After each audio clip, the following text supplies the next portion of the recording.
Now let's go a little north and focus on China. A top Chinese scientist has made a shocking statement. He was asked about the origin of the Wuhan virus, about whether the pandemic could have started due to a lab leak. He said, and let me quote, "You can always suspect anything. That's science. Don't rule out anything." The scientist was Professor George Gao. He was the head of China's Center for Disease Control. Yes, the head of China's CDC says don't rule anything out. And apparently, the Chinese government did not. Gao says that Beijing investigated the Wuhan Institute of Virology, the possible birthplace of the Wuhan virus. It shows that Beijing was worried about the pandemic coming from a lab, despite the staunch denials to the world. So is the Chinese scientist actually going against the government by saying all this? Here's more in our report. The Wuhan virus, a disease that led to millions of deaths. One that locked down the world. It's no longer considered a public health emergency. The world has long since opened up. But questions remain. What caused the deadly pandemic? More specifically, was the Wuhan virus a natural occurrence? Or was it engineered in a lab? Recently, more fuel was added to this burning question from an unlikely source. A top Chinese scientist, and not just any scientist, the former head of China's Center for Disease Control, Professor George Gao. When asked about the possibility of the lab leak theory being true, Gao said this: "Don't rule anything out." It's an unexpected response, to say the least. Remember, the Chinese government has vehemently denied the lab leak theory. Beijing said it's nothing but slander. But Gao, a former government scientist, is telling us not to rule anything out. Has he decided to speak out, to defy Beijing? Not really. He just said, don't rule anything out. He hasn't really endorsed the theory. But he went on to say China was vigilant, that the government actually conducted an investigation into the lab under scrutiny. This is the Wuhan Institute of Virology. Gao says the lab was double-checked by the experts in the field. He added, "I think their conclusion is that they're following all the protocols. They haven't found any wrongdoings." If that's the case, why tell people not to rule anything out? Is it a criticism of the government investigation? Again, probably not. He said, "You can always suspect anything. That's science. Don't rule out anything." He was talking about scientific rigor, the need for scientists to always question everything. It really proves nothing. Previous assessments say the lab leak theory is extremely unlikely and that the virus originated in a wet market in Wuhan. Of course, this is based on questionable evidence. Even the WHO didn't end up accepting their conclusions. It wants to conduct another probe that digs deeper into the early days of the pandemic in Wuhan. But China refuses to cooperate. So due to lack of other evidence, the wet market theory is the dominant one. But the wet market hypothesis isn't too much better. Remember, these markets are where all manner of animals are kept for purchase. They stacked up in unhygienic conditions, creating a toxic environment where the disease could have been born, jumping from a bat to an intermediate animal and then a human. It's the most widely accepted theory, but again, it's based on limited evidence. It can be wrong. To quote Professor Gao, don't rule anything out. But this advice has its limits, and we should be wary of its misuse. Reports say the Chinese government has come out with a third theory on origins of the Wuhan virus, a theory which takes Wuhan out of the equation. China is saying the virus was brought into the country on frozen food packaging. Yes, Beijing is passing the buck, metaphorically washing its hands off the virus. And if we were to listen to Gao's advice, we would have to consider Beijing's version to not rule it out. That sounds a bit too convenient. An unnecessary nod to an unsubstantiated theory. There's no need to believe everything Beijing says. Here, both the origin theory camps agree. No matter where in Wuhan the virus originated, it did come from the city. We can safely continue calling it the Wuhan virus. We talked about the Ukraine war. It has led to the displacement of millions. Around 8 million Ukrainians have crossed over to Europe. No hassles, no delays. They were welcomed with open arms. Now compare that to Afghan refugees. Tens of thousands of them have reached the EU borders. They are awaiting resettlement, but I'm afraid it's an endless wait. Let me tell you what an international charity has found. Around 270,000 Afghans need permanent protection, meaning resettlement. Guess how many actually got it in 2022? Just 271. We did the math. That's 0.1% of the Afghans who needed resettlement. So much for Europe's open arms. Only 271 out of 270,000 Afghans have been resettled. And the rest? Well, they are living in camps on Greek islands. Quick side note, Greece is often called the gateway to Europe. It's the assembly point for most refugees, but their camps are horrible. This charity's report describes them as prison-like. It also accuses the EU of staggering neglect. In 2021, Germany set up a scheme to resettle 1,000 Afghans every month. And how many did they? 0 under that scheme. Italy has taken in half of what they promised, and some countries did not even bother. Austria refused to take in more Afghan refugees. So did Serbia and Poland. They simply shut the door. So thousands of Afghans were trapped in Greek camps. Their living conditions are bad, but their mental health is worse. Around 90% of them reported anxiety. 86% reported symptoms of depression. The obvious question is, why isn't the EU taking them in? It's not resources for sure. We just told you how Europe welcomed 8 million Ukrainians. What is 270,000 compared to that? So the only answer is racism. Europe doesn't have a problem with white European refugees, but it has a problem with Afghans. Take Poland, for example. They've done great work for Ukrainians. Around 1.3 million refugees are still living there. But let me tell you how that same Poland treated Afghans. In 2021, they trapped 32 Afghans at their border with Belarus. They refused to let them apply for asylum. Just think about it. Red carpet for 1.3 million Ukrainians, iron fence for 32 Afghans. If this isn't racism, what is? The fact is, Europe has a responsibility to these people. They had no problems marching in to Afghanistan with NATO, nor with occupying the country for 2 decades. But when it comes to refugees, they have no time or resources. So what's the solution? The EU has been asked to scale up the process. They have also given a target. Resettle at least 42,500 Afghans in the next 5 years.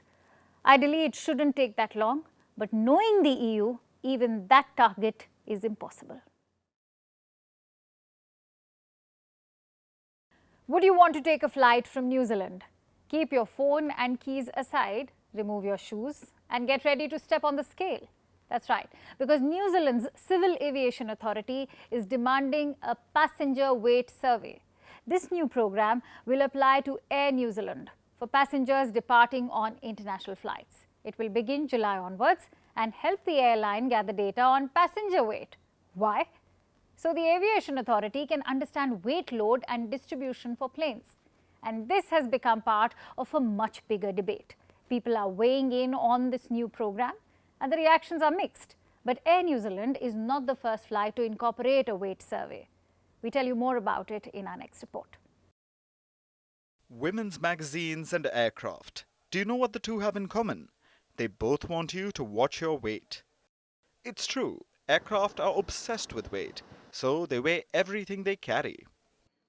From cargo to meals on board to luggage, and it only makes sense that now they want to weigh their customers as well.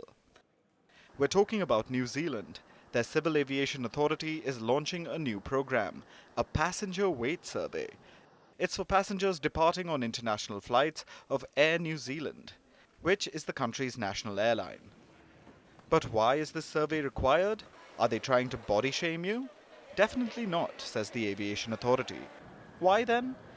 They say it's to gather data on weight load. It'll help them distribute weight correctly overall. Air New Zealand has called this measure essential to ensure the safe and efficient operation of the aircraft. And they are right. Aircraft have always weighed everything, You already know that. This includes their crew and passengers. Just that they usually assume this weight. They call it assumed mass. It's an estimate of the total weight of the passengers. They use set figures for this. Think of it as an average number that they apply. But this is far from accurate. Airlines often use only gender to assume weight. So two passengers of the same gender will fit into the same weight average. In reality, though, there might be a big difference in their respective weights. What's more, measuring weight also has environmental benefits. Aircraft crew loads fuel based on the assumed weight. For instance, if the actual weight is less than the assumed weight, then lesser fuel will be required. So it's important to get the numbers right, which is where this survey comes in. And New Zealand knows this, because this isn't the first time they're holding this survey. Flyers on the domestic network were weighed in 2021. There were plans to weigh international flyers too, but the pandemic hit and the program was halted. Now that international travel has resumed, so can the weight measuring program. And New Zealand is not the only country to consider a weight survey. Uzbekistan did it in 2015, Finland and Hawaii in 2017. But despite the benefits of a weight survey, many are not in favor of this program. That's because weight is a personal thing. Most are not comfortable disclosing it. Stepping on scales in public can be a daunting experience. Which is why New Zealand is doing its bit to make customers feel safe. Its travelers will stand on a digital scale, which will calculate their weight and automatically submit it to the survey. The weight will not be displayed on the agent's screen, thus protecting the privacy of the passengers. Plus, it's completely voluntary. So, will the freedom of choice make it comfortable for travelers? New Zealand sure hopes so. These weighty matters can't be taken lightly. But if you do watch your weight, remember, you're lessening the load on the aircraft and the planet, quite literally. Now let's shift our focus to something threatening to kill us all: artificial intelligence. Yes, the AI tools that are going viral also have the potential to cause our extinction, almost exactly like in the Terminator movies. And we aren't the ones saying this. It's the people who created the tools. There's a letter released by AI developers and experts yesterday. It says, and I quote, "Mitigating the risk of extinction from AI should be a global priority alongside other societal scale risks such as pandemics and nuclear war." And so, they are comparing AI to pandemics and nuclear war. Let's look at who signed it. Top of the list are Geoffrey Hinton and Yoshua Bengio, two of the three people considered the godfathers of artificial intelligence. Hinton quit Google earlier this month. He said it was so that he could warn people about the dangers of AI. He recently spoke about how AI could turn on humans.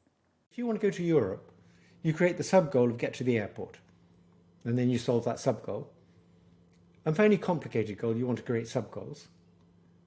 And it turns out here's a very good sub-goal for almost anything you want to do. Get more control. If you get more control, it makes it easier to achieve other things. So once these things are able to create sub-goals, them being very smart, I think they will quickly realize that if they got more control, they could realize their goals much more easily. And once they want to get control, things start looking bad for people. So if you're a skilled manipulator, and these things will be extremely skilled manipulators because they'll have learned from all the manipulations people ever did. So they'll be much better than a person at manipulating us. They'll be able to manipulate us into doing whatever they want. It'll be like you manipulating a 2-year-old. So they don't need to pull levers or press buttons. The idea of air gapping them and everything will be okay isn't going to work. Then there are the CEOs of the leading AI firms: Google, DeepMind, Anthropic, and OpenAI. Yes, even OpenAI, the firm behind chatgpt, which arguably started the AI arms race. Even Sam Altman believes that there is a risk of extinction from AI. If this technology goes wrong, it can go quite wrong, and we want to be vocal about that. We want to work with the government to prevent that from happening. He's asking governments to get involved. He wants to work with them to stop the AI apocalypse. Altman has flip-flopped on the issue so far.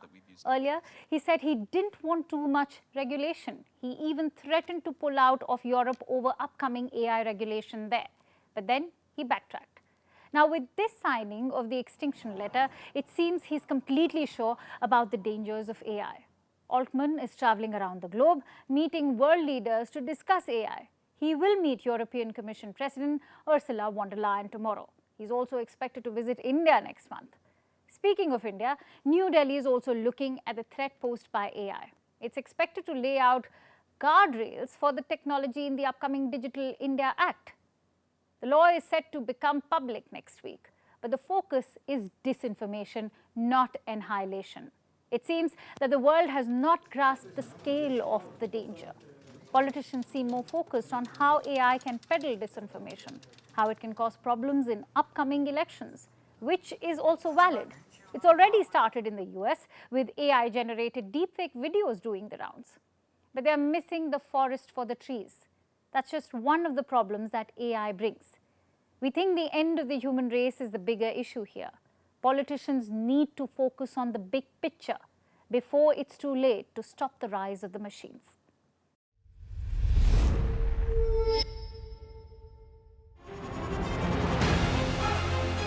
Email exchanges from inside the BBC, they talk about the risk of violating Indian laws.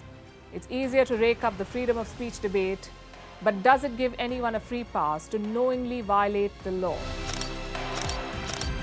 America supports India because it needs India's support in return.